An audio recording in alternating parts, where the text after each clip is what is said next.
তারা জোরে আমিন বলা, নবী নূরের তৈরি না মাটির তৈরি, এই নিয়ে ঝামেলা আমরা করছি।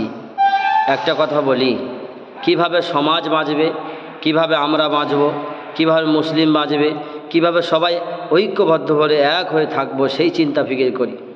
মনে রাখবেন, মরণের পরে আল্লাহ তাবারক তাআলা ফারিস্তাদের মাধ্যমে জিজ্ঞাসা করবেন।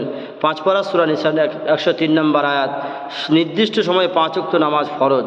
আল্লাহ জিজ্ঞাসা করবে, তুমি নামাজ পড়েছো? ফারিস্তাদের মাধ্যমে ফারিস্তা জিজ্ঞাসা করবে, তোমার রব কি, তোমার দিন কি? যদি আমাকে জিজ্ঞাসা করে নামাজ পড়েছো, তাহলে আমি উত্তর দিব হ্যাঁ নামাজ পড়ছি কি না। কিন্তু আমাকে জিজ্ঞাসা করবে না তুমি নামাজ পড়তে পড়তে জোরে আমিন বলেছো না আস্তে আমিন বলেছো। জিজ্ঞাসা করবে না নবী নূরের তৈরি না মাটির তৈরি, একথা জিজ্ঞাসা করবে না।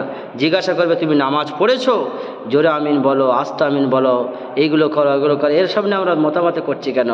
আমরা ফিরে আসি আল্লাহর পথে। আমরা দল ভুলে গিয়ে, রং ভুলে গিয়ে, কালার ভুলে গিয়ে, লম্বা টুপি, গোল টুপি, লম্বা জামা, ঘেরা জামা।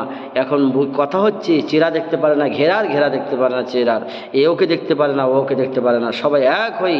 আল্লাহ তাআলা মুসলমানের ঘরে জন্মগ্রহণ করেছেন, আর খাঁটি হয়েছে আমরা এসেছি, আর যেতে হবে আমাদেরকে খাঁটি হয়ে।